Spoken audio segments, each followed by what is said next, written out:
জীবনে আসন্ন সংকটের সম্মুখীন হওয়ার জন্য মানুষ যখন নিজেকে অযোগ্য মনে করে, যখন তার নিজের শক্তির উপর বিশ্বাস থাকে না, তখন সে সদ্গুণ ত্যাগ করে দুর্গুণ আপন করে নেয়। সম্ভবত মানুষের জীবনের কলুষ বৃত্তি তখনই জন্ম নেয় যখন তার অন্তরে আত্মবিশ্বাস থাকে না। আত্মবিশ্বাসী শিষ্টের ধারণ করে। এই আত্মবিশ্বাস কাকে বলে?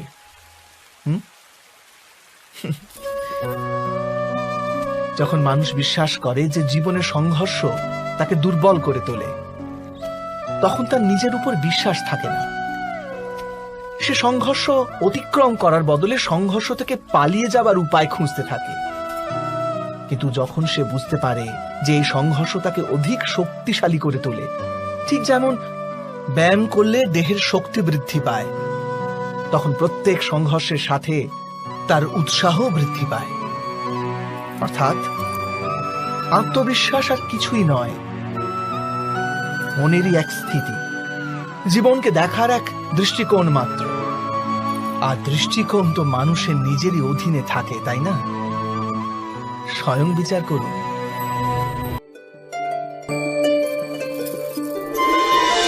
বিপত্তির সময়ে ভয়ভীত হৃদয় যথার্থ নির্ণয় করে না, অতএব বিপত্তিকে অধিক পীড়াদায়ক বানিয়ে তোলে। কিন্তু বিশ্বাসে পরিপূর্ণ হৃদয় বিপত্তির মুহূর্তকেও সরলভাবে পার করতে পারে। অর্থাৎ যে কারণে মানুষ হৃদয়ে ভয়কে স্থান দিয়ে থাকে, ভয় ঠিক তার বিপরীত কার্য করে। এটাই কি সত্য নয়? স্বয়ং বিচার করুন।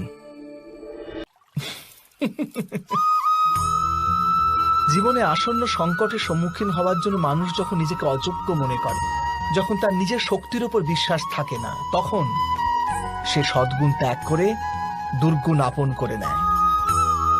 সম্ভবত মানুষের জীবনের কলুষ বৃত্তি তখনই জন্ম নেয় যখন তার অন্তরে আত্মবিশ্বাস থাকে না।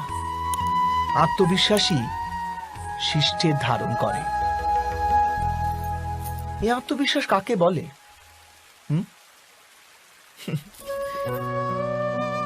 যখন মানুষ বিশ্বাস করে যে জীবনের সংঘর্ষ তাকে দুর্বল করে তোলে, তখন তার নিজের উপর বিশ্বাস থাকে না। সে সংঘর্ষ অতিক্রম করার বদলে সংঘর্ষ থেকে পালিয়ে যাবার উপায় খুঁজতে থাকে।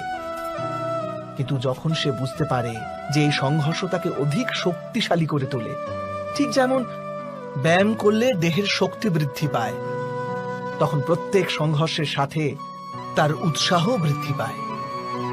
অর্থাৎ আত্মবিশ্বাস আর কিছুই নয়, মনেরই এক স্থিতি, জীবনকে দেখার এক দৃষ্টিকোণ মাত্র। আর দৃষ্টিকোণ তো মানুষের নিজেরই অধীনে থাকে, তাই না? স্বয়ং বিচার করুন।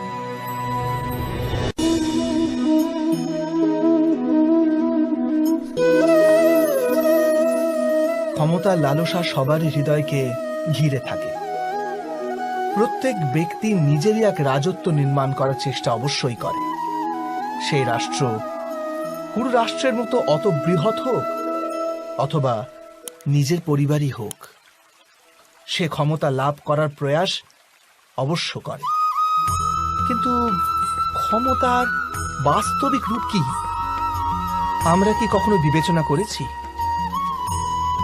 একটি মানুষ যত অধিক ব্যক্তির জীবনকে প্রভাবিত করতে পারে, যত অধিক ব্যক্তির স্বতন্ত্রতার উপর অঙ্কুশ টানতে পারে, ততই অধিক ক্ষমতার অনুভব করে সে। ক্ষমতার প্রকৃত রূপই হলো অন্যের জীবনের ওপর স্বয়ংের প্রভাব। কিন্তু বাস্তবে প্রভাব প্রেম, দয়া, করুণা ও ধর্ম থেকে উৎপন্ন হয় নাকি?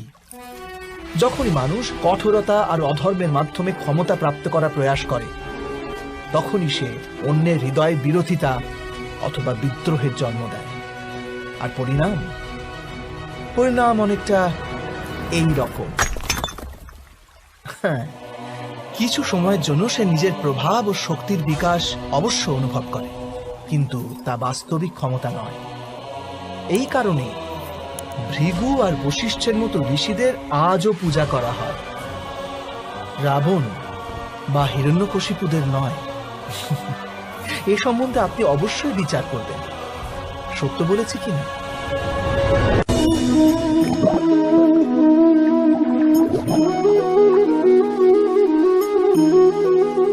একটি শিশু যখন এই পৃথিবীতে জন্ম নেয় তখন সে সম্পূর্ণভাবে সংস্কার মুক্ত হয়। তখন তার অন্তরে না কোনো সুসংস্কারের চিহ্ন অঙ্কিত থাকে, না কোনো অপসংস্কারের। অর্থাৎ জন্মের সময় বালকের মধ্যে না কোনো গুণ থাকে, না কোনো দোষ। তবে এই দোষ অথবা গুণ কিসের ভিত্তিতে লাভ হয় আমরা কি কখনো ভেবে দেখেছি?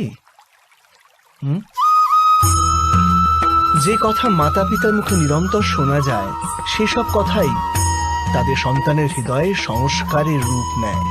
যেমন কোন গ্রামে নদীর তট অব্দি একটা আলপথ আপনি নির্মিত হয় কেবল সেই পথে বারবার চলার দরুন। অর্থাৎ মাতা পিতার হৃদয়ের ইচ্ছাই তাদের সন্তানের হৃদয়ে দোষ অথবা গুণ হয়ে জন্ম নেয়। এটাই কি সত্য নয়? কিন্তু তবু যখন তাদের সন্তানের মধ্যে কোনো দোষ দেখা যায়, তখন মাতা পিতা আশ্চর্য ও দুঃখিত হয়ে পড়েন। মাতা পিতা হৃদয়ে এই প্রশ্নই করে যে তাদের সন্তানের মধ্যে এই অপসংস্কার এলো কেমন করে। সত্য তো এটাই যে মাতা পিতা নিজের সন্তানের মনে অজান্তেই অপসংস্কারে বীজ রোপণ করেন, যা তাদের সন্তানের হৃদয় ভূমিতে কুশিক্ষার বৃক্ষ হয়ে মাথা তোলে। অর্থাৎ নিজের সন্তানদের সুসংস্কার আর ধর্মপরায়ণ করে তোলার আশা রাখে যে মাতা পিতা, তাদের সর্বপ্রথম তাদের নিজের হৃদয়ের ইচ্ছার উপর নিয়ন্ত্রণ রাখাটা অনিবার্য নয় কি?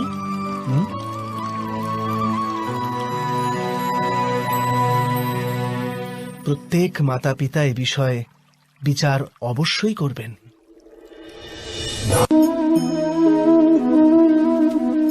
মানুষের এই স্বভাব যে সে স্বয়ং নিজের পরিবারকে, নিজের সন্তানদের অধিকতর সুখ লাভ হোক সেই প্রচেষ্টাই করে। সেই কারণেই আমরা সদা শ্রম আর কষ্ট থেকে দূরে থাকতে চাই, বিশ্রাম আর বিলাসবহুল জীবন ধারণের প্রয়াস করি। স্বয়ং নিজের জীবনকেই দেখুন, এটা কি সত্য নয় যে আমরা আমাদের সন্তানদের জন্য সর্বদা বিশ্রাম ও স্বাচ্ছন্দ্যের আয়োজন করতে চাই? কিন্তু কখনো কি ভেবেছেন যে ওদের এই বিশ্রাম থেকে কি ফল লাভ হয়? কেবল সুখ আর সুবিধা যারা লাভ করে তাদের জীবন কেমন হয়? শরীর যখন শ্রম করে তখন অধিক সুস্থ থাকে, বুদ্ধিও যখন কঠিন পরিস্থিতির সম্মুখীন হয় তখন আরো তেজস্বী হয়ে ওঠে। এ আমাদের সবার অভিজ্ঞতা, কিন্তু আমরা হয়তো এটা ভুলেই যাই যে মন আর সত্তা যখন কঠিন পরিস্থিতির মধ্যে দিয়ে যায় তখন উভয়ই অধিক বলবান হয়ে ওঠে। অর্থাৎ যখনই আমরা আমাদের সন্তানদের শ্রম ও দুঃখ থেকে দূরে রাখার প্রয়াস করি তখন বাস্তবে তাদের সুখের পথ আমরা বন্ধ করে দিই নাকি? স্বয়ং বিচার করুন।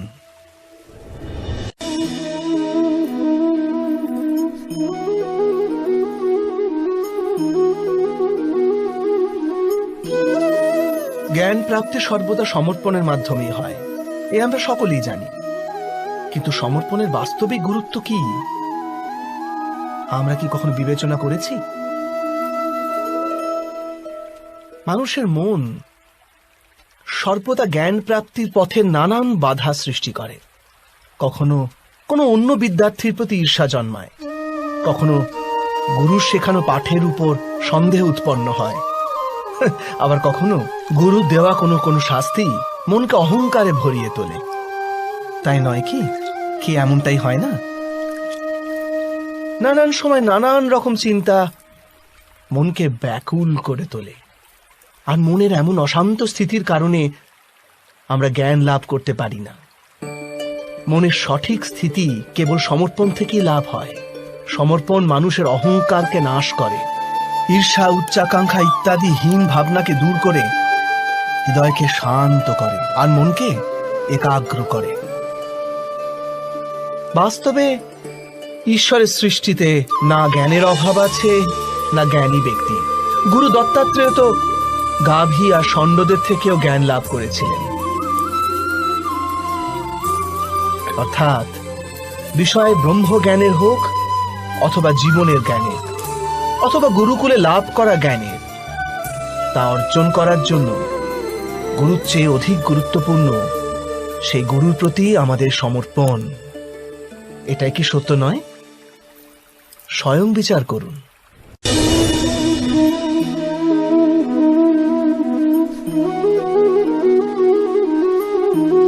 একই গুরুর কাছে শিক্ষা লাভ করা সকল শিষ্য এক সমান বিদ্যা লাভ করতে পারে না। সকল শিষ্যকে গুরুর বচন শুনতে দেখা যায় ঠিকই, তাকে পূজা করতেও দেখা যায়, কিন্তু তারা সমান বিদ্যা লাভ করতে পারে না। কখনো ভেবে দেখেছেন কেন এমন হয়? সত্য তো এটাই যে বিদ্যা লাভে অসমর্থ শিষ্য সমর্পণের ভান তো করে, কিন্তু সমর্পণের বাস্তবিক অর্থ বুঝতেই পারে না। গুরুর চরণে ফুল নিবেদন করলে অথবা গুরুর আদেশ শুধু পালন করলে কি সমর্পণ প্রমাণ করা যায়? না। সমর্পণ তো যথার্থ হয় তখনই যখন গুরুর প্রতি মনে কোনো সন্দেহ না থাকে। গুরুর মুখ থেকে আদেশ উচ্চারিত হবার পূর্বে শিষ্য সেই কাজ সম্পন্ন করে ফেলে। গুরুর ভাবনার সঙ্গে শিষ্যের ভাবনা এক হয়ে যায়। শিষ্য যতক্ষণ নিজের গুরুর মধ্যে ব্রহ্মা বিষ্ণু মহেশ্বরের রূপ না দেখতে পায় ততক্ষণ তার সমর্পণ সত্য হয় না। বাস্তবে সমর্পণ কোনো কার্যের নাম নয়। সমর্পণ তো হৃদয়ের ভাবনা আর মনের এক স্থিতির নাম। অর্থাৎ আমাদের অজ্ঞতার জন্য দোষ কেবল আমাদের মনেরই নয়। স্বয়ং বিচার করুন।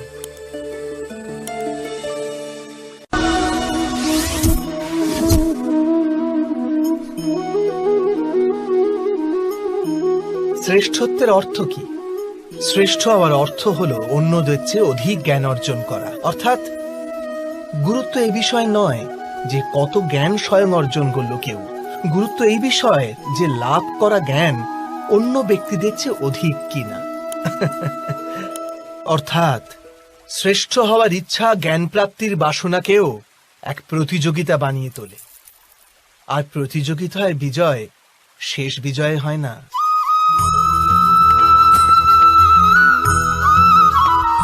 কিছু সময়ের জন্য শ্রেষ্ঠ অবশ্যই হওয়া যায়, কিন্তু সর্বদা কেউ কখনো শ্রেষ্ঠ থাকতে পারে না। তারপর আবার অসন্তোষ, পীড়া আর সংঘর্ষের সৃষ্টি হয়। কিন্তু শ্রেষ্ঠ হবার বদলে যদি উত্তম হবার প্রয়াস করা যায় তবে কি এরকম হয়?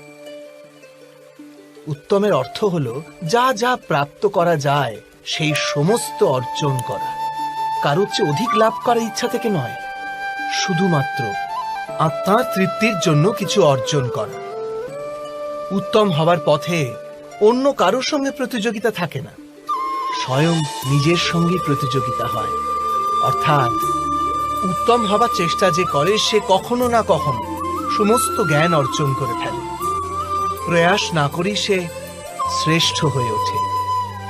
কিন্তু যে শ্রেষ্ঠ হবার প্রয়াস করে সে শ্রেষ্ঠ হোক বা না হোক, উত্তম কখনোই হতে পারে না।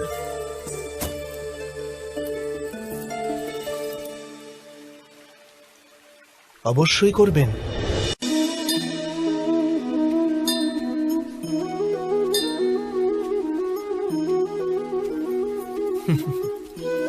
যখনই মানুষের জীবনে কোনো বিরূপ পরিস্থিতি আসে তখনই মানুষ ঈশ্বরের কাছে প্রার্থনা করে, ঈশ্বরের সম্মুখে মিনতি করে যেন সে পরিস্থিতি থেকে নিস্তার পায়। কিন্তু এই প্রার্থনার বাস্তবিক রূপ কেমন হয় সেটা কি আমরা কখনো বিবেচনা করেছি? প্রার্থনার অর্থ হলো নিজের সমস্ত আকাঙ্ক্ষা, সমস্ত চিন্তা, সমস্ত সংকল্প বিকল্প, সমস্ত পরিকল্পনা ঈশ্বরের চরণে দান করা, অর্থাৎ নিজের কর্মের ফল কি হবে সেই নিয়ে চিন্তা না করে ধর্মের অনুরূপ কর্ম কর। ঈশ্বরের পরিকল্পনাকেই নিয়তি বলে মেনে নেওয়া, সেটাই তো প্রার্থনা, তাই না? কিন্তু ঈশ্বরের সমস্ত পরিকল্পনা বোঝাটা সম্ভব কি? সেসব পরিকল্পনা তো আমাদের কর্মের পরিণামস্বরূপ প্রকাশ পায় সর্বদা। কিন্তু যদি কেউ সব কর্মকেই ত্যাগ করে, সেটা কি প্রকৃত প্রার্থনা? বাস্তবে কর্মই জীবন, আর ফলের প্রতি মোহ না করাই সত্যিকারের প্রার্থনা। যে প্রার্থনা কর্মের পথে বাধা হয়ে দাঁড়ায়, মানুষকে কার্যই করতে না দেয়, সেটা প্রার্থনা না পরাজয়? স্বয়ং বিচার করবেন। সবার জীবনে এমন মুহূর্ত অবশ্যই আসে যখন সত্য বলার নিশ্চয়তা থাকে হৃদয়ে, কিন্তু মুখ থেকে সত্যটা বেরোতেই পারে না। কোনো ভয় মনকে এমনই ঘিরে রাখে। কোনো ঘটনা বা প্রসঙ্গ সম্পর্কে কথা বলা, অথবা নিজের কোনো ভুল হয়ে গেলে সেই সম্বন্ধে কথা বলা, এটাই কি সত্য কথা বলা? না, এ তো কেবল তথ্যটুকু, অর্থাৎ যেমন ঘটেছে শুধু সেইটুকু ব্যক্ত করা। এ সামান্য ব্যাপার। কিন্তু কখনো কখনো সেই তথ্যটুকু বলতে গিয়েও ভয় হতে থাকে। কখনো আবার অন্য ব্যক্তি কি ভাববে সেই দুশ্চিন্তা হয় মনে। অন্য কারো দুঃখ হবে এই ভয়টাও সত্যকে আটকায়। তবে এই সত্য কাকে বলে আমরা কি কখনো বিবেচনা করেছি? যখন ভয়কে তুচ্ছ করেও কোনো তথ্য বলে দেওয়া হয়, তবে তাকে সত্য বলা হয়। বাস্তবে সত্য আর কিছুই না, কেবল নির্ভীকতারই অপর নাম। আর নির্ভীক হওয়ার কোনো সময় হয় না, কারণ নির্ভীকতা আত্মারই এক স্বভাব।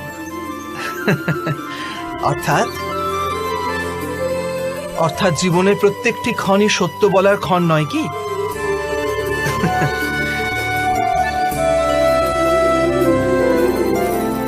স্বয়ং বিচার করুন। যখন কারো আশা ইচ্ছা ভঙ্গ হয়ে যায়, তখন তার হৃদয় ক্রোধে ভরে ওঠে। যে ব্যক্তিকে সে নিজের অপরাধী মনে করে তাকে দণ্ড দেবার প্রচেষ্টা করে। কিন্তু আমাদের ইচ্ছা বা আশা ভঙ্গ হওয়া সর্বদাই কি কারো অপরাধে হয়? ইচ্ছা অপূর্ণ থাকার তো অনেক কারণ হতে পারে। কিছু ইচ্ছা দৈবের কারণে ভঙ্গ হয়, আর কিছু নিয়তির জন্য।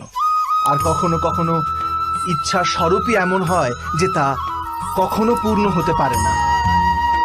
বিনা পরিস্থিতি বিচার করেই কাউকে অপরাধী মেনে নেওয়া ন্যায় নয়, প্রতিশোধ। ন্যায়ের আধার তো দয়া, করুণা, আর প্রতিশোধের আধার ক্রোধ, অহংকার। অর্থাৎ হৃদয়ে করুণা ধারণ না করে কারোর অপরাধের বিচার বিবেচনা করা ও কাউকে দণ্ড দেওয়াটা আরো বড় অন্যায় নয় কি? স্বয়ং বিচার করুন।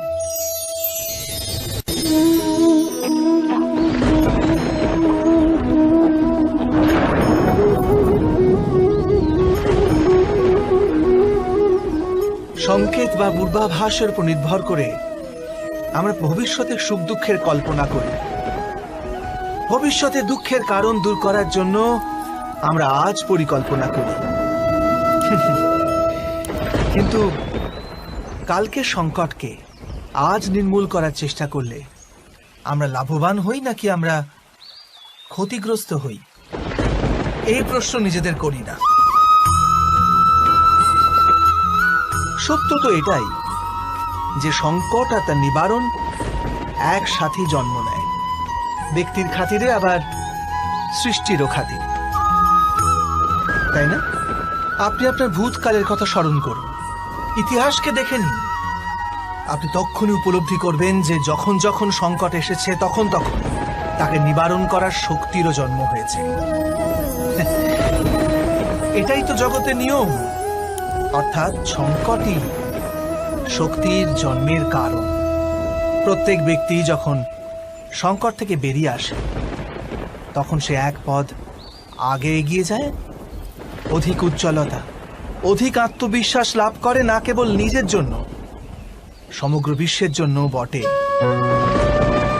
এটা কি সত্য নয়? বাস্তবে সংকটের জন্ম মানে একটি সুযোগের জন্ম, নিজেই নিজেকে বদল করার, নিজের চিন্তাধারাকে আরো উঁচুতে নিয়ে যাওয়ার সুযোগ, নিজের আত্মাকে অধিক বলবান আর অধিক জ্ঞানমণ্ডিত করার সুযোগ। যে এটা করতে পারে তার কোনো সংকট আসে না, কিন্তু এমনটা যে করতে পারে না সে তো স্বয়ংই এক সংকট হয়ে পড়ে এই বিশ্বের জন্য। বিবেচনা করুন।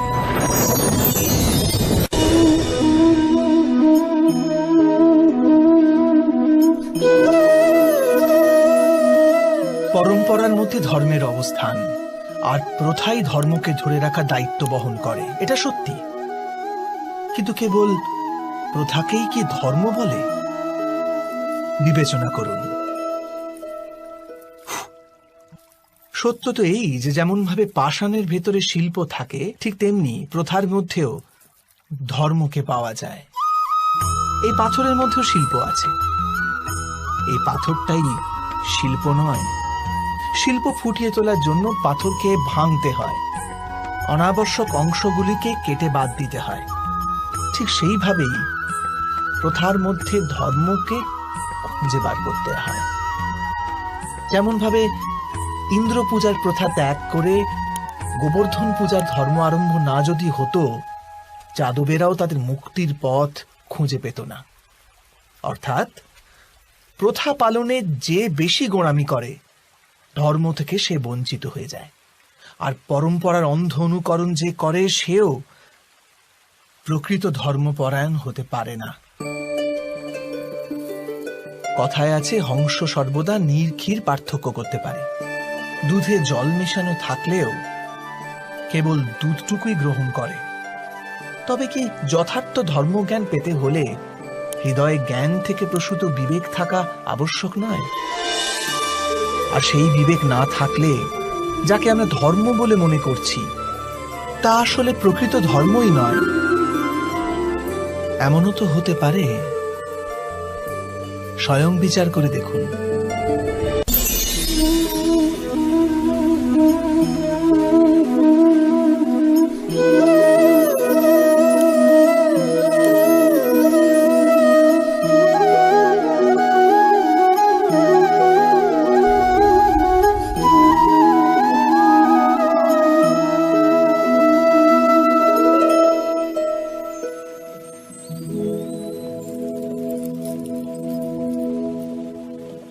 ভবিষ্যৎকে আধার করে সবাই আজকে নির্ণয় করতে চায়। ভবিষ্যতে সুখ লাভ হবে, ভবিষ্যৎ সুরক্ষিত হবে, এমন নির্ণয় আজ করার প্রয়াস করতে থাকে সবাই। আপনি নিজের জীবনেই দেখুন, আপনার অধিকতর নির্ণয়ের মূলে ভবিষ্যতের চিন্তা থাকে না। আর কেনই বা হবে না? নিজের জীবনকে সহজ ও সুখময় বানিয়ে তোলার প্রচেষ্টা করার অধিকার সবার আছে। কিন্তু ভবিষ্যৎ তো কেউ জানে না, কেবল কল্পনাই করা যেতে পারে। তবে জীবনের সমস্ত গুরুত্বপূর্ণ নির্ণয় কল্পনার উপর নির্ভর করেই আমরা করি। এই নির্ণয় করার কোনো তৃতীয় পথ হতে পারে? বিবেচনা করুন। সমস্ত সুখের আধার ধর্ম, আর সেই ধর্ম মানুষের হৃদয়ে স্থাপিত। অতএব প্রত্যেক নির্ণয়ের পূর্বে স্বয়ং নিজের হৃদয়কে প্রশ্ন অবশ্য করে নিন যে এই নির্ণয় স্বার্থ থেকে জন্মেছে না ধর্ম থেকে। এটুকুই কি যথেষ্ট নয়? ভবিষ্যতের বদলে ধর্মের বিচার করলে কি ভবিষ্যৎ অধিক সুখময় হয়ে উঠবে না? স্বয়ং বিচার করে দেখুন। মানুষ যখন তার অপরাধে দণ্ড ভোগ করে তখন হতে পারে সেই ন্যায় বিচারে তার মনে কষ্ট হয়। প্রশ্ন ওঠে তার হৃদয়ে যে যখন সে অপরাধ করেছিল তখন সে ভিন্ন ব্যক্তি ছিল, তারপর সে অনেক অনেক অনুতাপ করেছে, নিজেকে এত পরিবর্তন করেছে, তবু সে দণ্ড কেন পাবে? কিন্তু যেখানে আঘাত আছে সেখানে প্রত্যাঘাতও থাকবে। যেমন কর্ম তেমনি ফল। যদি কাউকে স্নেহ দাও তবে সুখ লাভ হবে, যদি কাউকে হত্যা করো তবে মৃত্যুদণ্ড পাবে। যেমন কার্য তেমনি ন্যায় হয়। তবে কি প্রায়শ্চিত্ত বা অনুতাপের কোনো মূল্য নেই? আছে, অবশ্যই মূল্য আছে। প্রায়শ্চিত্ত অনুতাপ মানুষকে অন্তর থেকে বলবান করে তোলে, আসন্ন শাস্তিকে গ্রহণ করার জন্য মানুষকে প্রস্তুত করে। অর্থাৎ প্রায়শ্চিত্ত না করে দণ্ড স্বীকার করার কোনো মূল্য আছে? স্বয়ং বিচার করুন।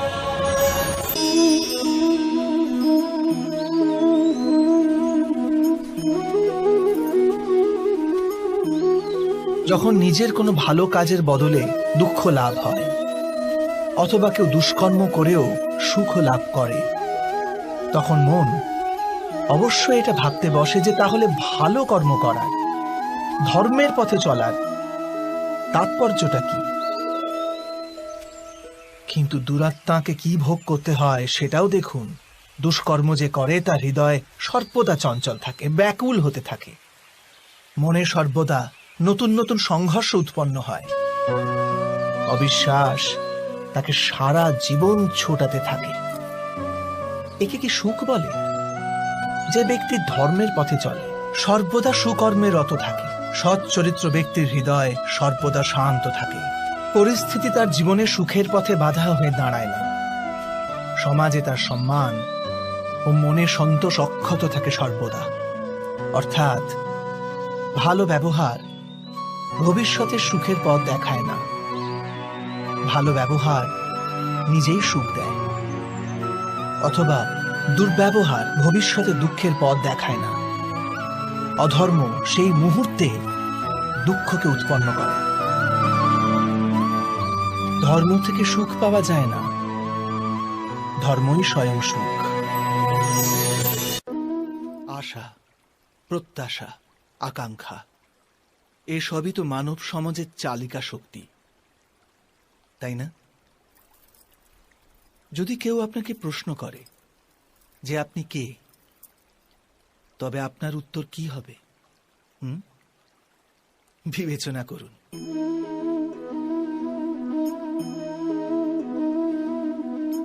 আপনি তখন বুঝতে পারবেন যে আপনার ইচ্ছাই আপনার জীবনের ব্যাখ্যা।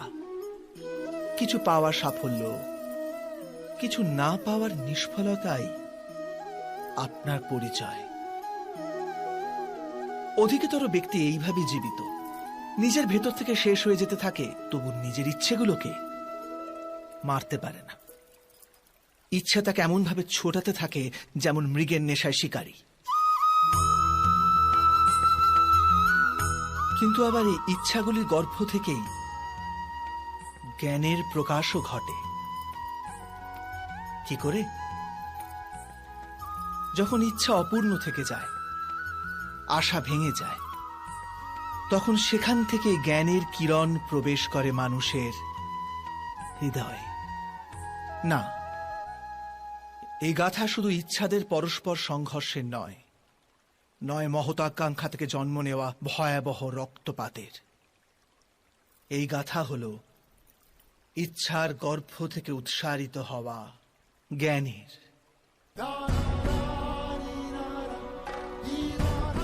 আমি বাসুদেব শ্রীকৃষ্ণ আপনাদের সকলকে নিমন্ত্রণ জানাচ্ছি এই যাত্রা শুরু করার, যা জীবনের মর্ম শেখাবে, মনুষ্যত্বের ধর্ম শেখাবে, পাঁক থেকে উঠে এসে পদ্ম হয়ে ফোটার ধর্ম শেখাবে।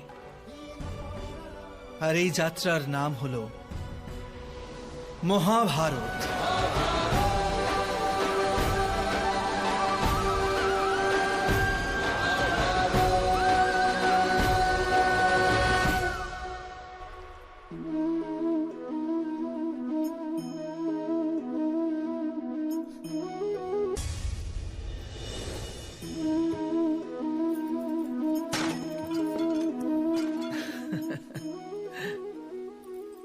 কখনো কখনো কোনো ঘটনা মানুষের জীবনের সমস্ত পরিকল্পনা ভেঙে দেয়, আর মানুষ সেই আঘাতকে জীবনের কেন্দ্র বানিয়ে নেয়। কিন্তু ভবিষ্যৎ কি মানুষের পরিকল্পনার আধারে নির্মিত হয়? না। যেভাবে কোনো উঁচু পর্বতে যে ব্যক্তি সর্বপ্রথম চড়ে, সেই পর্বতের পাদদেশে বসে সে যা পরিকল্পনা করে, সেই পরিকল্পনায় কি তাকে পর্বতের শিখরে পৌঁছে দিতে পারে? না। বাস্তবে সে ব্যক্তি যত উপরে ওঠে তত নিত্য নতুন পরীক্ষা, নতুন বিড়ম্বনা, নতুন ধরনের অবরোধের সম্মুখীন হয়। প্রত্যেক পদে তার পরবর্তী পদক্ষেপ ঠিক করতে হয়, প্রত্যেক পদে তাকে পরিকল্পনা বদলাতে হয়। না হলে যদি পুরাতন পরিকল্পনা তাকে খাদের দিকে ঠেলে দেয়, সে পর্বতকে নিজের যোগ্য করে তুলতে পারে না, কেবল নিজেকে পর্বতের যোগ্য করার চেষ্টা করতে পারে। আচ্ছা, জীবনের ক্ষেত্রেও তো এমনই হয়। যখন মানুষ তার জীবনের কোনো একটি বাধা, কোনো একটি অবরোধকে জীবনের কেন্দ্র বানিয়ে নেয়, নিজের জীবনের গতি থামিয়ে দেয়, তখন সে তার জীবনে সফল হতে পারে না সুখ আর শান্তি প্রাপ্ত করতে। অর্থাৎ জীবনকে নিজের যোগ্য করার চেষ্টার বদলে স্বয়ং নিজেকে জীবনের যোগ্য করে তোলার চেষ্টাই কি সাফল্য আর সুখের একমাত্র মার্গ নয়? স্বয়ং বিচার করুন।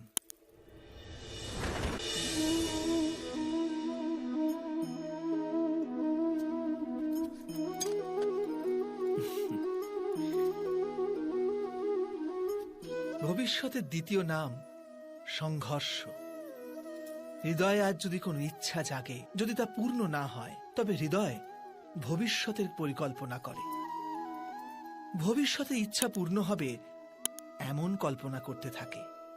কিন্তু জীবন না লুকিয়ে আছে ভবিষ্যতে, না আছে অতীতে। জীবনের হদিশ তো আছে এই ক্ষণে, অর্থাৎ এই মুহূর্তের অনুভবেই রয়েছে জীবনের অনুভব। কিন্তু আমরা সব জেনে বুঝেও এটুকু সত্য মেনে নিতে পারি না। হয় আমরা পুরনো স্মৃতি দিয়ে নিজেদের ঘিরে বসে থাকি, অথবা আগামী সময়ের জন্য পরিকল্পনা করতে থাকি। আর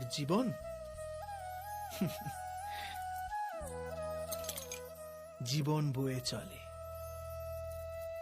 এই সত্য যদি আমরা হৃদয়ে গেঁথে নিই যে না আমরা ভবিষ্যৎ দেখতে পাই, না আমরা ভবিষ্যৎ নির্মাণ করতে পারি, আমরা তো কেবল ধৈর্য আর সাহসের সাথে ভবিষ্যৎকে আলিঙ্গন করতে পারি, স্বাগত জানাতে পারি ভবিষ্যৎকে। আর তবেই কি জীবনের প্রতি মুহূর্ত জীবনের দ্বারা মুখরিত হয়ে উঠবে না? স্বয়ং বিচার করুন। যখন কোনো ব্যক্তি কোনো ঘটনার ভিতরে অন্যায়কে দেখতে পায়, তখন সেই ঘটনা তার হৃদয়কে তছনছ করে দেয়। সমস্ত জগৎকে সে নিজের শত্রু রূপে জ্ঞান করতে থাকে। অন্যায় বলে মনে হওয়া সেই ঘটনা যত বিরাট হয়, মানুষের হৃদয়ও কিন্তু ততই বিরোধিতা করতে থাকে। সেই ঘটনার পরিপ্রেক্ষিতে সে ন্যায় দাবি করে। আর এটা তো যোগ্য কথা। বাস্তবিক সংসারে যে কোনো রকমের অন্যায় ব্যক্তির আস্থা আর বিশ্বাসের বিনাশ করে। কিন্তু এই ন্যায় কাকে বলে? ন্যায়ের অর্থ কি?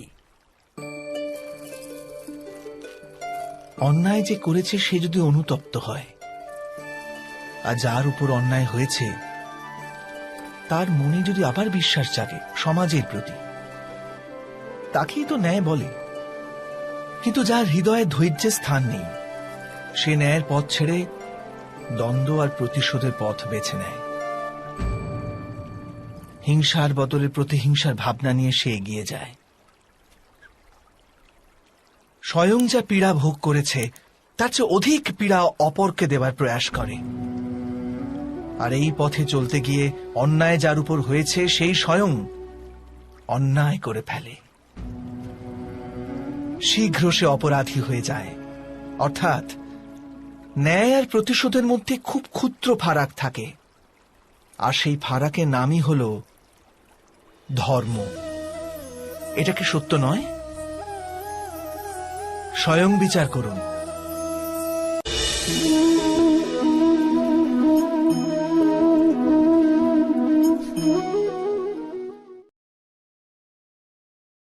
মানুষের সব সম্পর্কের আধার হল প্রত্যাশা। পতি কেমন হবে? যে আমার জীবন সুখ আর সুবিধায় ভরে দেবে। পত্নী কেমন হবে? যে সর্বদা আমার প্রতি সমর্পিত থাকবে। সন্তান কেমন হবে? যে আমার সেবা করবে, আমার আদেশ মেনে চলবে।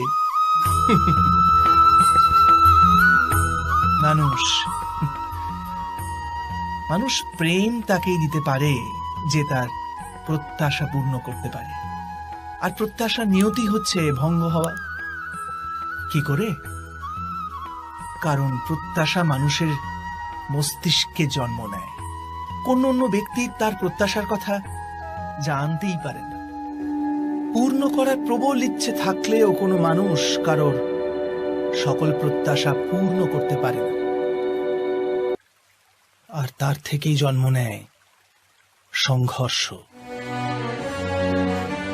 সকল সম্পর্ক সংঘর্ষে পরিবর্তিত হয়ে যায়। কিন্তু মানুষ যদি প্রত্যাশাকে সম্পর্কের আধার না বানায় আর স্বীকার করে যে কেবল সম্পর্কই মূল আধার, তবে কি জীবন আপনা থেকেই সুখ আর শান্তিতে ভরে যাবে না? স্বয়ং বিচার করে দেখুন। জীবনের প্রতি ক্ষণ নির্ণয়ের ক্ষণ। প্রত্যেক পদে আগামী মুহূর্তের নির্ণয় করতে করতে যেতে হয়। আর নির্ণয় নিজের প্রভাব রেখে যায়। আজকের নেওয়া নির্ণয় ভবিষ্যতের জন্য সুখ বা দুঃখ লিখে রেখে দেয়। না কেবল নিজের জন্য, নিজের পরিবারের জন্যেও, আগামী প্রজন্মের জন্য বটে। যখন কোনো সংশয় সামনে এসে দাঁড়ায়, মন ব্যাকুল হয়ে যায়, অনিশ্চয়তায় ভরে যায়। নির্ণয়ের সেই ক্ষণ এক যুদ্ধে পরিণত হয় আর মন হয়ে ওঠে যুদ্ধভূমি।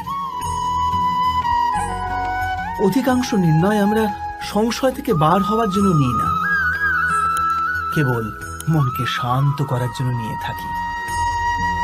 কিন্তু কেউ কি ছুটতে ছুটতে খাবার খেতে পারে? না। তবে কি যুদ্ধে যুঝতে থাকা কোনো মন সঠিক নির্ণয় নিতে পারে? বাস্তবে শান্ত মনে যে ব্যক্তি নির্ণয় নেয়, সে নিজের জন্য সুখময় ভবিষ্যৎ নির্মাণ করতে পারে। কিন্তু নিজের মনকে শুধু শান্ত করতেই যদি কেউ কোনো নির্ণয় নেয়, তবে সে ব্যক্তি নিজের জন্য ভবিষ্যতে কাঁটা বৃক্ষ রোপণ করে। স্বয়ং বিচার করে দেখুন। সময়ের প্রারম্ভ থেকে মানুষকে একটি প্রশ্ন সদাই পীড়া দেয়, যে তারা নিজের সম্পর্কগুলিতে অধিকতম সুখ আর ন্যূনতম দুঃখ কিভাবে লাভ করতে পারে। আচ্ছা, আপনার সমস্ত সম্পর্ক কি আপনাকে সম্পূর্ণ সন্তোষ দিতে পেরেছে? বিচার করুন। আমাদের জীবন সম্পর্কের উপর দাঁড়িয়ে আছে। এ জীবনের সুরক্ষাও এই সম্পর্কের উপরই টিকে আছে। সেই কারণে আমাদের জীবনের সমস্ত সুখের আধারও এই সম্পর্ক। কিন্তু তবু আমাদের সম্পর্কগুলি থেকেই বেশিরভাগ দুঃখের জন্ম কেন হয়? সর্বদা সংঘর্ষ এই সম্পর্কগুলি থেকেই কেন উৎপন্ন হয়? কখনো বিচার করেছেন? যখন কোনো ব্যক্তি অন্য ব্যক্তির চিন্তাধারা বা কাজকে স্বীকার করে না, তার ভেতরে কোনো পরিবর্তন আনার প্রচেষ্টা করে, তখন সংঘর্ষের জন্ম হয়। অর্থাৎ যত অধিক অস্বীকার, তত অধিক সংঘর্ষ। আর যত অধিক গ্রহণ ক্ষমতা, ততই অধিক সুখ। এটা বাস্তব নয়? যদি মানুষ স্বয়ং নিজের প্রত্যাশার উপরে অঙ্কুশ টানে, নিজের বিচারধারাকে পাল্টায়, কোনো অন্য ব্যক্তিকে পাল্টানোর প্রচেষ্টা না করে স্বয়ং নিজের ভিতরেই পরিবর্তন আনার প্রয়াস করতে থাকে, তবে কি সম্পর্কতে সন্তোষ লাভ করা খুব কঠিন হবে? অর্থাৎ স্বীকার করে নেওয়াই কি সম্পর্কের বাস্তবিক অর্থ নয়? স্বয়ং বিচার করুন।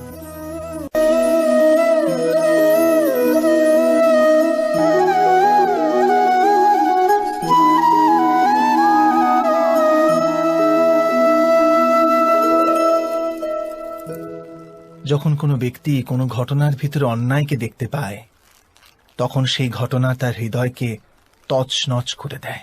সমস্ত জগৎকে সে নিজের শত্রু রূপে জ্ঞান করতে থাকে। অন্যায় বলে মনে হওয়া সেই ঘটনা যত বিরাট হয়, মানুষের হৃদয়ও কিন্তু ততই বিরোধিতা করতে থাকে। সেই ঘটনার পরিপ্রেক্ষিতে সে ন্যায় দাবি করে।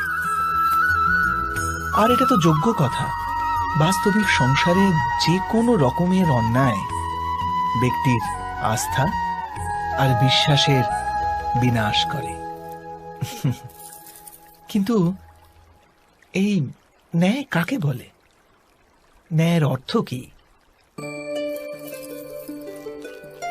অন্যায় যে করেছে সে যদি অনুতপ্ত হয়, আর যার উপর অন্যায় হয়েছে তার মনে যদি আবার বিশ্বাস জাগে সমাজের প্রতি, তাকেই তো ন্যায় বলে।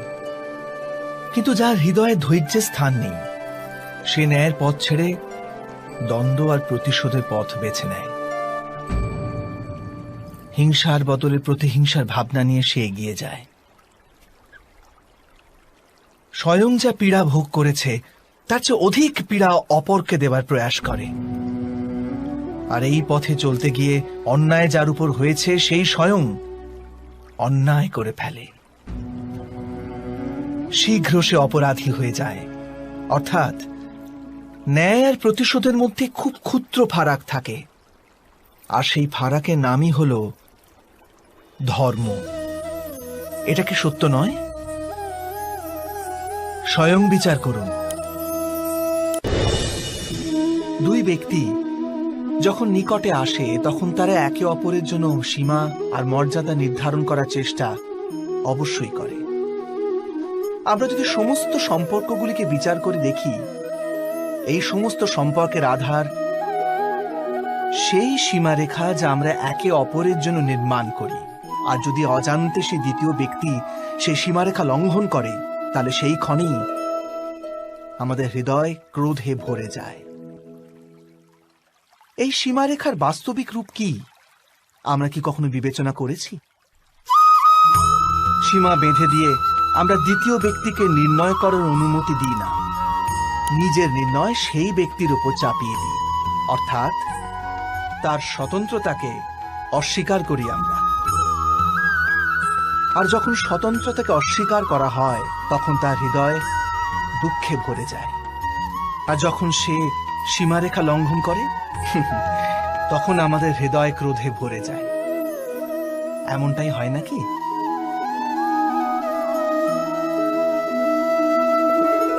কিন্তু যদি আমরা একে অপরের স্বতন্ত্রতাকে সম্মান করি, তাহলে কোনো রকম কোনো সীমার প্রয়োজনীয়তাই পড়ে না।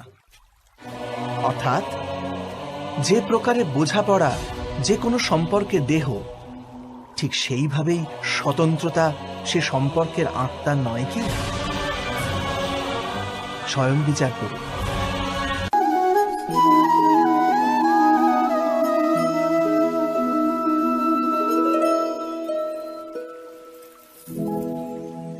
নির্ণয় নেওয়ার মুহূর্তে আমরা সর্বদা কোনো অন্য ব্যক্তির উপদেশ, সূচনা, মন্ত্রণা বা পরামর্শকে আধার করে থাকি।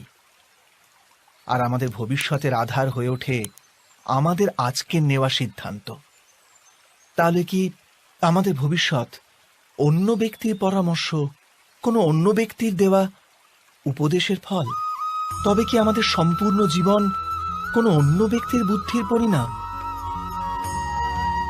আমরা কি কখনো বিচার করেছি? সবাই জানে যে ভিন্ন ভিন্ন লোক একই পরিস্থিতিতে ভিন্ন ভিন্ন পরামর্শ দিয়ে থাকে। মন্দিরে দাঁড়ানো ভক্ত বলে দান করা উচিত, আর চোর বলে যদি সুযোগ পাওয়া যায় ওই মূর্তির গয়না চুরি করা উচিত। ধার্মিক হৃদয় ধার্মিক উপদেশ দিয়ে থাকে, আর অধর্ম ভরা হৃদয় অধার্মিক পরামর্শ দেয়।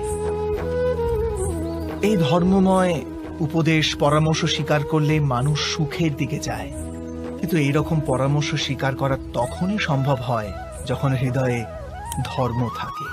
অর্থাৎ কোনো অন্য ব্যক্তির উপদেশ বা পরামর্শ স্বীকার করার আগে স্বয়ং নিজের হৃদয়ে ধর্মকে স্থাপন করা কি অনেক বেশি জরুরি নয়? স্বয়ং বিচার করুন।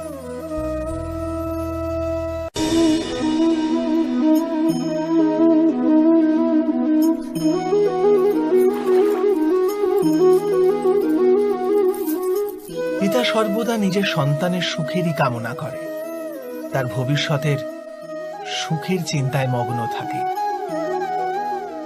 আর সেই কারণবশতই সদাই নিজের সন্তানের ভবিষ্যতের লক্ষ্য নিজেই নিশ্চিত করার চেষ্টা করতে থাকে। যে পথে পিতা স্বয়ং চলেছে, যে পথের কাঁটা কাঁকড়ের সাথে সে পরিচিত, পথের ছায়া পথের তাপ সে স্বয়ং অনুভব করেছে, সেই পথেই তার পুত্রও চলুক, এই ইচ্ছাই থাকে প্রত্যেক পিতার। নিঃসন্দেহে এ এক উত্তম ভাবনা, কিন্তু তিনটি প্রশ্নের উত্তর বিচার করতে আমার ভুলেই যায়। কি সেই প্রশ্ন? প্রথম প্রশ্ন, এই সময়ের সাথে সাথে প্রত্যেক পথের পরিবর্তন হয় নাকি? সময় কি সর্বদা নতুন পরীক্ষার সম্মুখীন করে না? তাহলে বিগত সময়ের অভিজ্ঞতা নতুন প্রজন্মকে কি লাভ দিতে পারে? দ্বিতীয় প্রশ্ন, প্রত্যেক সন্তানই কি তার মাতা পিতার প্রতিচ্ছবি হয়? হ্যাঁ, সন্তানকে তার শিক্ষা তো অবশ্যই তার মাতা পিতা প্রদান করেন, কিন্তু অন্তরের ক্ষমতা? অন্তরের ক্ষমতা ঈশ্বরের দান। তবে যে পথে চলে পিতা সাফল্য পেয়েছে, এটা কি নিশ্চিত যে সেই পথে চলে তার সন্তানও সাফল্য আর সুখ লাভ করতে পারবে? তৃতীয় প্রশ্ন, জীবনের সংঘর্ষ আর পরীক্ষায় কি লাভ প্রদান করে না? প্রত্যেক নতুন প্রশ্ন কি এক নতুন উত্তরে দ্বার খুলে দেয় না? তবে কি সন্তানদের নতুন নতুন প্রশ্ন, সংঘর্ষ আর পরীক্ষা থেকে দূরে রাখলে তা কি তাদের পক্ষে খুব লাভজনক হবে, নাকি তাদের ক্ষতিই করবে? অর্থাৎ যেমন ভাবে সন্তানের ভবিষ্যৎ নির্মাণ করার বদলে তার চরিত্রের নির্মাণ করাই শ্রেয়, তেমনি সন্তানের ভবিষ্যতের পথ নির্ধারণ করার বদলে তাদের নতুন নতুন সংঘর্ষের সাথে লড়াই করতে পারার মনোবল আর জ্ঞান প্রদান করা, এটাই কি লাভজনক নয়? স্বয়ং বিচার করে দেখুন।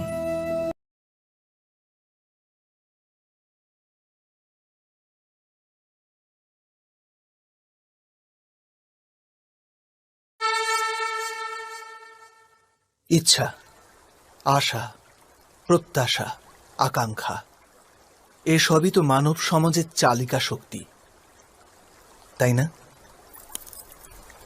যদি কেউ আপনাকে প্রশ্ন করে যে আপনি কে, তবে আপনার উত্তর কি হবে? বিবেচনা করুন।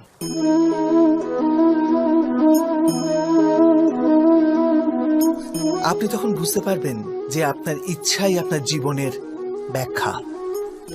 কিছু পাওয়ার সাফল্য, কিছু না পাওয়ার নিষ্ফলতাই আপনার পরিচয়।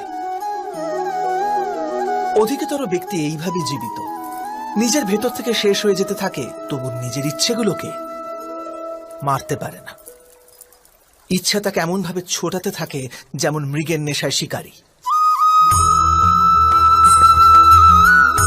কিন্তু আবার এই ইচ্ছাগুলির গর্ভ থেকেই জ্ঞানের প্রকাশও ঘটে। কি করে? যখন ইচ্ছা অপূর্ণ থেকে যায়, আশা ভেঙে যায়, তখন সেখান থেকে জ্ঞানের কিরণ প্রবেশ করে মানুষের হৃদয়ে। না, এই গাথা শুধু ইচ্ছাদের পরস্পর সংঘর্ষের নয়, নয় মহতাকাঙ্ক্ষা থেকে জন্ম নেওয়া ভয়াবহ রক্তপাতের। এই গাথা হল ইচ্ছার গর্ভ থেকে উৎসারিত হওয়া জ্ঞানের।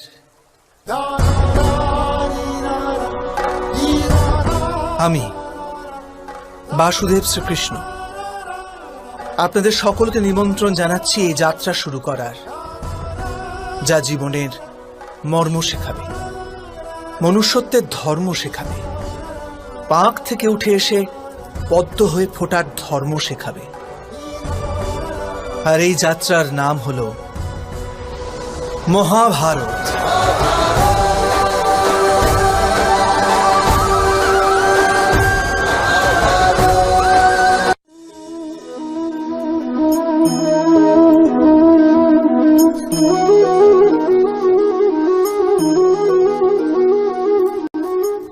সন্তানের ভবিষ্যৎ সুখে ভরি তোলার চেষ্টা, এই তো প্রত্যেক মাতা পিতার প্রথম কর্তব্য, যাদের আপনি এই সংসারে এনেছেন, যাদের কর্মের দ্বারা এই জগৎ আপনারও পরিচয় পাবে ভবিষ্যতে।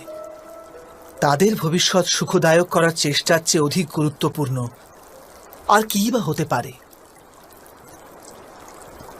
কিন্তু সুখ আর সুরক্ষা, এসব কি মানুষের কর্ম থেকেই প্রাপ্ত হয় না?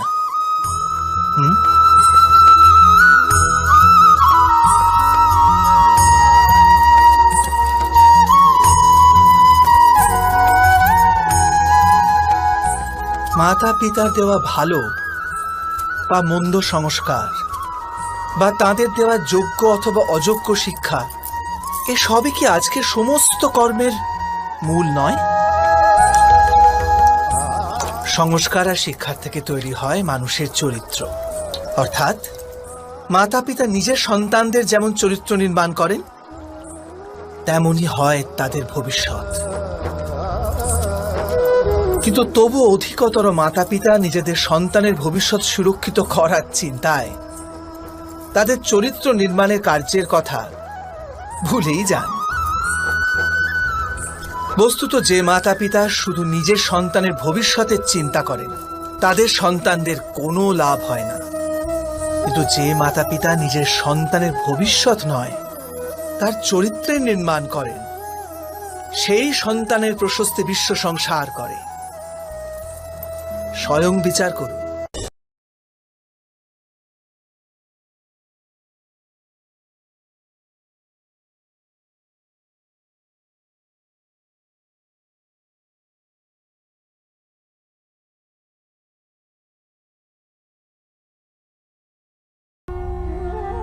যে সাংখ্য জ্ঞান প্রাপ্ত করে নেয়, সে এটি জানতে পারে যে সে শরীর নয়, কেবল এক আত্মা মাত্র। শরীরের ভোগ আর অনুভব কেবল মৃত্যু পর্যন্ত, অর্থাৎ বাস্তবিক নয়, কেবল মায়া মাত্র। তার নিকট কর্মযোগী হওয়া সরল হয়ে যায়।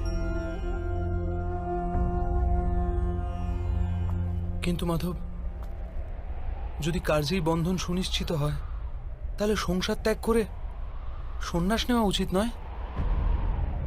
এই চিন্তাধারারই পরিণাম স্বরূপ আজ এই যুদ্ধ ঘটছে পার্থ।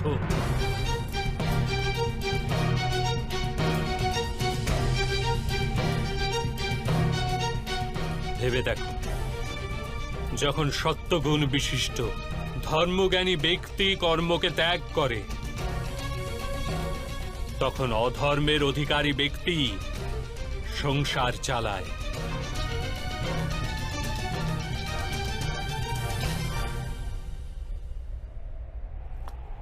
যদি মহামহিম সংসারকে পরিত্যাগ না করতেন, তবে অধর্ম এত বৃদ্ধি পেত না।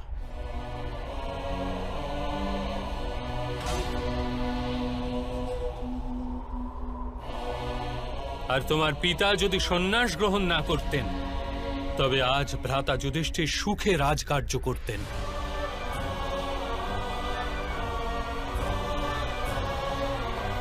আর নিজের প্রজাদের ন্যায় ও ধর্মের জ্ঞান দান করতেন।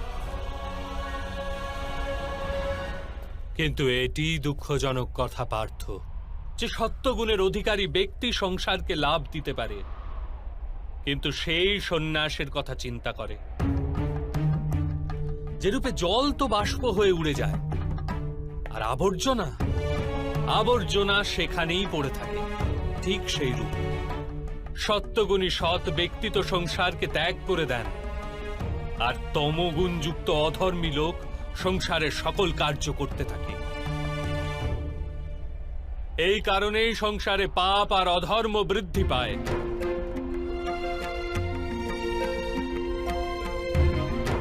কিন্তু কর্মযোগ এই বিচিত্র পরিস্থিতিতে সমগ্র সংসারকে রক্ষা করে। কর্মযোগী ফলের আশা ত্যাগ করে, কিন্তু কর্মকে ত্যাগ করে না। সেই সংসারেই বসবাস করে সন্ন্যাসীর ন্যায়, সমস্ত কার্য করে, কিন্তু তাতে লিপ্ত হয় না। কর্মযোগী নিজের সন্তানের থেকে, স্বজনের থেকে, নিজের প্রজার থেকে কোনো আকাঙ্ক্ষা অথবা আশা রাখে না। স্বয়ং তার সন্ন্যাসের লাভ হয়, কিন্তু সমাজকে সংসারের ন্যায় লাভ প্রদান করে। মানুষ নিজের সন্তানের সুখের জন্য শ্রম করে মাধব, নিজের সন্তানের নিকট সুখের আশা করবে না। মানুষ নিজের সন্তানের জন্য যাই করে থাকে, তা কি ব্যবসা নাকি প্রেম পার্থ? প্রেম মাধব। তাহলে নিজের কার্যের প্রতি ফলের আশা কেন পার্থ? ভবিষ্যতের লাভ তো ব্যবসায় দেখা হয়, প্রেমে নয়। যে মানুষ নিজের সন্তানের চরিত্র নির্মাণ উচিত রূপে করে, সন্তানদের প্রেম ও ধর্মের সংস্কার দিয়ে থাকে, তার সন্তানেরাও তাকে প্রেম ও সুরক্ষা অবশ্যই দেয়। সন্তানদের কর্ম, স্বজনদের ব্যবহার তাদের কর্ম পার্থ। আর যখন তাদের কর্মের উপর আমাদের কোনো অধিকার থাকে না, তাহলে তাদের নিকট আশা আকাঙ্ক্ষা রাখার কি প্রয়োজন? যদি গভীরভাবে চিন্তা করো পার্থ, তবে শীঘ্রই জেনে যাবে যে জীবনে এমন কোনো কার্যই নেই যার সাথে আশা এবং আকাঙ্ক্ষা যুক্ত করা অনিবার্য। যখন সৃষ্টি পরমাত্মা আর মানুষ সেই পরমাত্মারই অংশ, তখন সমস্ত কার্য পরমাত্মাই করেন, মানুষ স্বয়ং কিচ্ছু করে না। এটি কর্মযোগের মূল সিদ্ধান্ত পার্থ।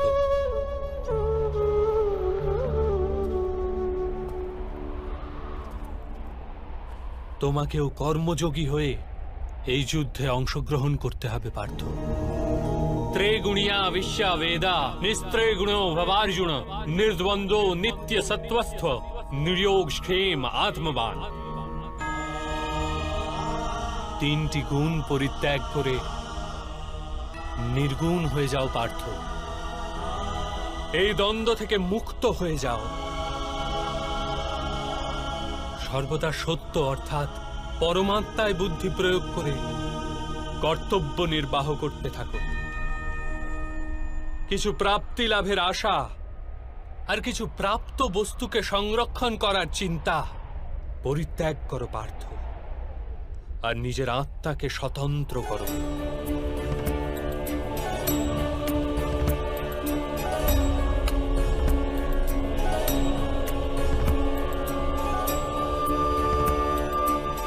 স্মরণে রেখো পার্থ, कर्मण्येवाधिकारास्ते मा फलेषु कदाचन मा कर्मफल हेतुर्भु मा ते संगौस्थ कर्मणि।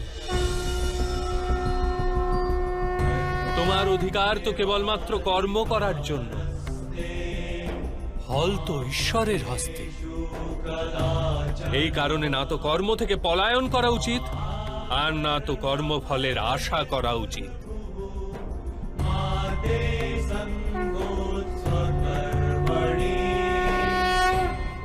তাহলে ফলের আশা ত্যাগ করবে, কিন্তু কর্ম পরিত্যাগ করবে না।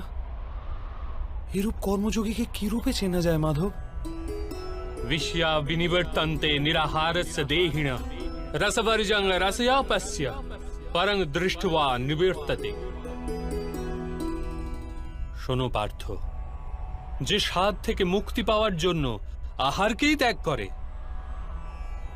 বাস্তবে তার মন থেকে স্বাদের লালসা কখনোই যায় না। তার দু প্রকারের হানি হয়। প্রথমত, সে দুর্বল হয়ে পড়ে, যার কারণে পরমাত্মাকে প্রাপ্ত করার জন্য যে প্রচেষ্টা অনিবার্য তা সে করতে সক্ষম হয় না। আর দ্বিতীয়ত, সর্বদাই তার মন স্বাদ গ্রহণের লালসায় পূর্ণ থাকে। এই হেতু আহার ত্যাগের চেয়ে উত্তম কার্য স্বাদ গ্রহণের লালসাকেই ত্যাগ করে ফেলা। কর্মযোগী নিজের মনের সমস্ত লালসাকে নিষ্কাশন করে, জীবনকে কর্তব্য গণ্য করে কার্য অবশ্যই করে, সেই কার্যে আবদ্ধ হয় না। অর্থাৎ যে ব্যক্তি নিজের কার্য থেকে আশা আর আকাঙ্ক্ষা রাখে না, তারই কার্য পূর্ণ হয়। একবার বিফল হয়েও যার মন টলে না, একবার সফল হয়েও যে ব্যক্তি নিজেকে সর্বশ্রেষ্ঠ গণ্য করে না, এইরূপ ব্যক্তিকেই কর্মযোগী বলা হয়। আর এইরূপ ব্যক্তি জীবনে বারংবার সফল হয়।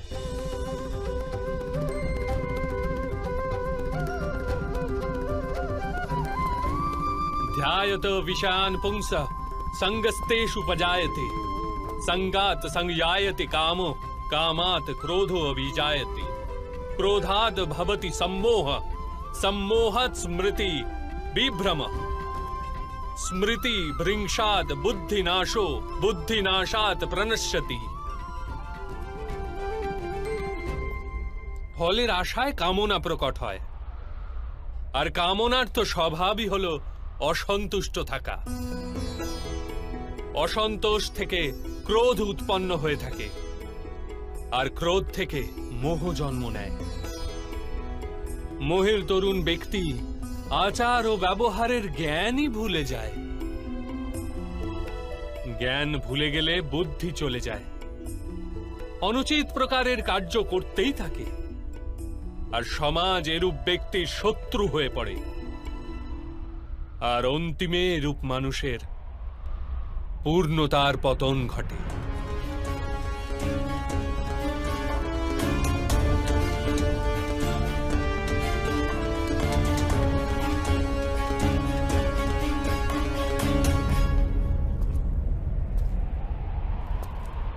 যেরূপ ভ্রাতা দুর্যোধন, তার সেনাপতি মহামহিমী তার শত্রু, আর উনি তোমাকে বিজয়ের আশীর্বাদ দিয়েছেন।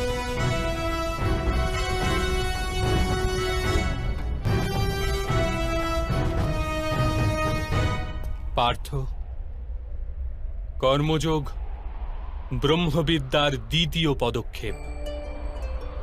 পরমাত্মায় নিজের বুদ্ধি স্থির করো, স্বয়ংকে আত্মা রূপে চেনো, মিথ্যা বন্ধন থেকে মুক্ত হয়ে যাও, আর ফলের আশা পরিত্যাগ করে কেবল কর্ম করতে থাকো।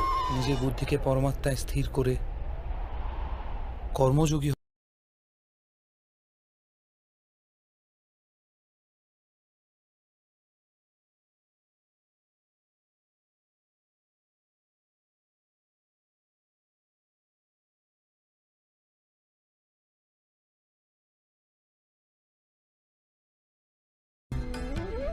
সৃষ্টির তিন গুণ, তম, রজ আর সত্য। তা কি রূপে মাধব? তম শব্দের অর্থ অন্ধকার। ভালো মন্দের বিচার ব্যতীত জীবন নির্বাহ করাকে তামসিক আচরণ বলা হয়ে থাকে। যেরূপে পশু পক্ষী বেঁচে থাকে কেবল নিজের শারীরিক ইচ্ছাকে পূর্ণ করার জন্য। সত্য শব্দের অর্থ জ্ঞানের প্রকাশ। যখন ব্যক্তি প্রতিটি পরিস্থিতিতে ধর্মের, সত্যের আর পরম্পরার বিচার করে ব্যবহার করে থাকে, তখন তাকে সাত্ত্বিক জীবন বলা হয়।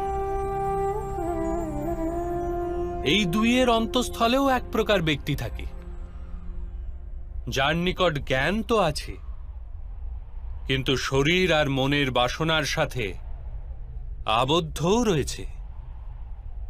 এরূপ ব্যক্তি রজগুণ অর্থাৎ অহংকারপূর্ণ মন নিয়ে বেঁচে থাকে। তম, রজ অথবা সত্যগুণের অধিক অথবা স্বল্প মাত্রার মেলবন্ধনে মানুষের স্বভাব তৈরি হয়।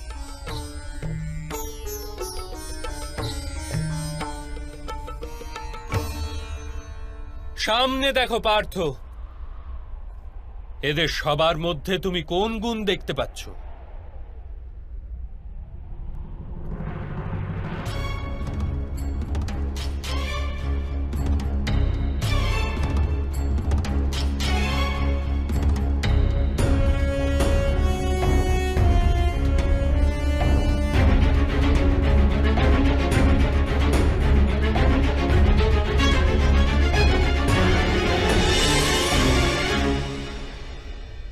যুবরাজ দুর্যোধন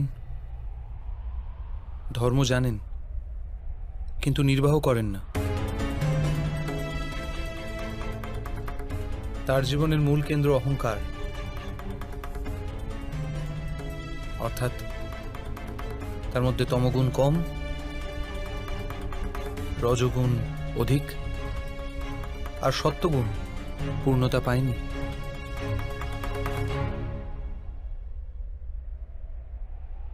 আর এদিকে রাজকুমার দুঃশাসন, উনি সর্বদাই নিজের জ্যেষ্ঠ ভ্রাতার আদেশ পালন করেছেন নির্বিচারে, অর্থাৎ এর মধ্যে কেবল তমগুণ। মহামহিমকেও দেখো পার্থ, সত্যর সাথে তমর মিলন। অহংকার নেই এনার, কিন্তু পুরাতন ধর্ম, পুরাতন পরম্পরার প্রতিজ্ঞার দ্বারা আবদ্ধ। আবশ্যকতা হওয়া সত্ত্বেও নিজের প্রতিজ্ঞা ভঙ্গ করতে পারেন না। কুরুদ্রোণকে দেখো, জ্ঞান আর অহংকার দুইই আছে। জ্ঞান তো মানুষকে মুক্তি দান করে, কিন্তু এনার অহংকার এনাকে মুক্ত হতে দেয় না।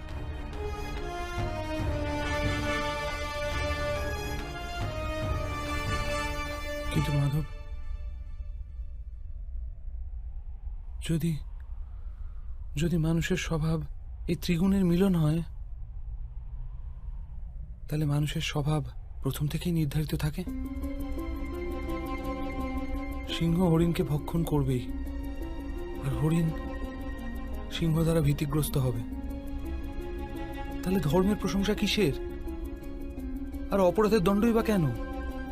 কি তাৎপর্য এর?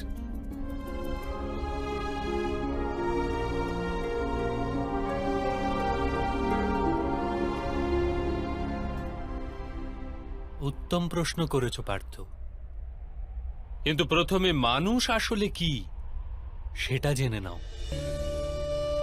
মানুষ কেবল পঞ্চমহাভূত নয়, পঞ্চ পদার্থও নয়, পঞ্চ জ্ঞানেন্দ্রিয়, পঞ্চ কর্মেন্দ্রিয় তথা 3 গুণ, এরূপ 23টি বস্তুর মিশ্রণও নয়। মানুষের চলাফেরা তথা কার্য করার হেতু শক্তির আবশ্যকতা হয়ে থাকে, আর শক্তিকে চেতনা বলা হয়। তাহলে মাধব, মানুষ কি শুধুই চেতনা? না পার্থ, মানুষের চেতনার সাথে ওই 23টি বস্তুর সংমিশ্রণের নাম প্রকৃতি। 24টি বস্তুতে প্রস্তুত মানুষ নামক যন্ত্রে বসবাস করে পুরুষ, অর্থাৎ পরমাত্মার অংশ। তাকেই আত্মা বলা হয়। যখন প্রকৃতি আর পুরুষের মেলবন্ধন হয়, অর্থাৎ যখন পরমাত্মার অংশ আত্মা হয়ে দেহে বসবাস করে, তখন মানুষ জীবিত হয়। এই আত্মা কি মাধব? আর একে জানার কি উপায়? মানুষ যে রূপে রথের ব্যবহার করে, সে রূপেই আত্মা শরীর নামক এই যন্ত্রের ব্যবহার করে। শরীরের মাধ্যমে শরীরের সুখ দুঃখ উপভোগ করে। কিন্তু আত্মা শরীর নয় পার্থ। শরীরের বিনাশ করা সম্ভব, কিন্তু আত্মাকে বিনাশ করা যায় না। নৈনং ছিন্দন্তি শস্ত্রাণি নৈনং দাহতি পাবক ন চৈনং ক্লেদয়ন তাপো ন শোষ্যতি মারুত। আত্মা না অস্ত্র দ্বারা ছেদ করা যায়, না অগ্নি তাকে ভস্ম করতে পারে, না জল তাকে দুর্বল করতে পারে, না বায়ু তাকে শুষ্ক করতে পারে। আত্মা শরীরে অবস্থান করেও অমর। না হন্যতে হন্যমানে শরীরে। পার্থ, শরীরের হত্যা করা সম্ভব, কিন্তু আত্মার হত্যা কখনোই করা যায় না। আত্মা তো সর্বব্যাপী, অচল সে, দৃঢ় সে, সনাতন সে। পুরাতন বস্ত্র ত্যাগ করে মানুষ যেরূপ নতুন বস্ত্র ধারণ করে, সেরূপ আত্মা পুরাতন শরীর ত্যাগ করে বারবার নতুন শরীর ধারণ করে। কিন্তু মাধব, আমি তো জগৎকে অনুভব নিজের শরীরের মাধ্যমেই করে থাকি। নিজের শরীরকে না জেনে আমি আত্মার রূপ কি রূপে জানব? স্বয়ং নিজেকে আত্মার রূপে জানা অসম্ভব নয় পার্থ। অন্ধ বাঁচে, মূকও বাঁচে, যার কাছে হস্তপদ নেই তারাও জীবন ধারণ করে। সুতরাং একথা স্পষ্ট যে কেবলমাত্র শরীরই মানুষ নয়। যে ব্যক্তি চেতনা হারিয়ে ফেলে, যে মূর্ছিত হয়ে পড়ে, সেও জীবিতই থাকে। এই হেতু স্পষ্ট যে মানুষের চেতন গুণ কেবলমাত্র শরীর নয়। এই প্রকারে যে ব্যক্তি নিজের ভেতর অন্বেষণ করে, আমি ইন্দ্রিয় নই, শরীর নই, অনুভূতি নই, চিন্তা নই, কেবল জ্ঞানও আমি নই, যে এটি ক্রমশ উপলব্ধি করে, সে অন্তিমে স্বয়ং নিজেকে আত্মার রূপে জেনেই যায়। এই আত্মার কার্যকারিতা কি মাধব?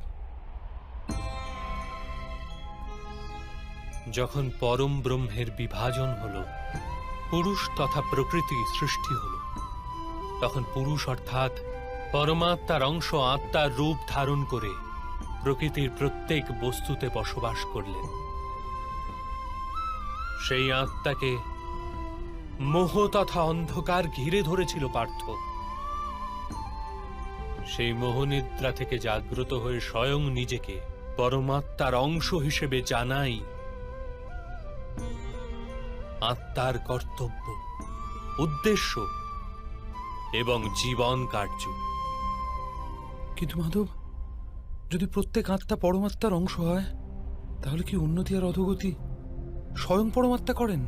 যে প্রকার আবর্জনায় পতিত রত্ন চকচক করে না, সেই রূপেই প্রকৃতির 24টি পদার্থে ঘেরা আত্মারও বিস্মরণ ঘটে যে সে পরমাত্মারই অংশ বিশেষ। অধিকতর আত্মা নিজের দেহকেই সবকিছু বলে গণ্য করে, স্বয়ং দেহ থেকে যে ভিন্ন সেটা জানতেই পারে না। শরীরের যে দুঃখ, সুখ, স্বাদ, গন্ধ আদির অনুভব হয়, তাকেই নিজের অনুভব মেনে নেয়, আর পরিবর্তনের প্রয়াসই করে না।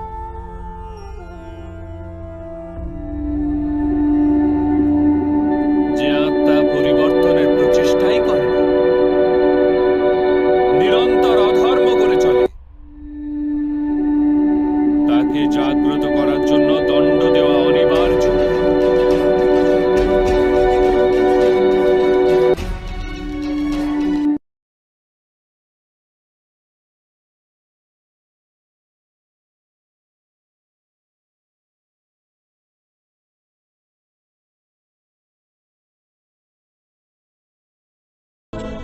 কর্মের বন্ধন অবশ্যই নির্মিত হয়, কিন্তু কার্যের বন্ধন নির্মিত হয় না পার্থ।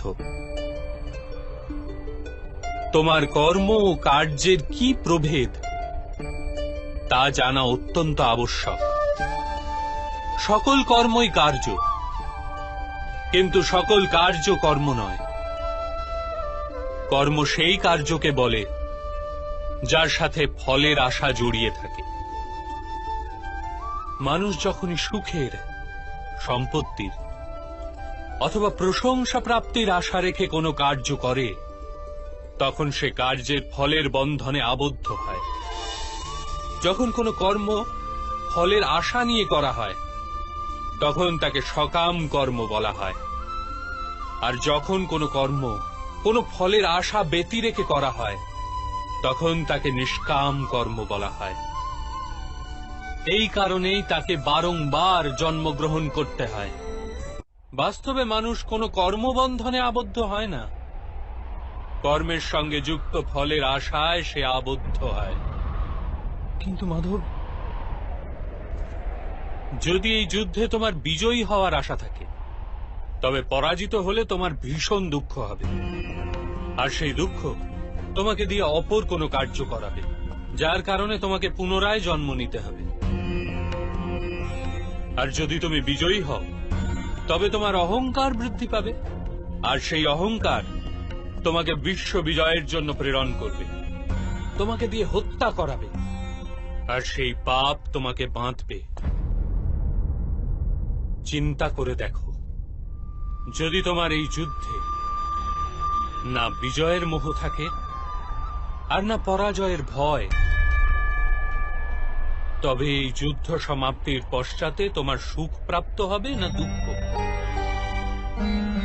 না সুখ মাধব, আর না তো দুঃখ। অর্থাৎ তোমার সুখ, দুঃখ, হতাশা, নিরাশা, অহংকার যুদ্ধের কারণে নয়, যুদ্ধের সাথে তুমি যে আশা পোষণ করেছ সেই কারণে। এ কথা কি সত্য নয় পার্থ?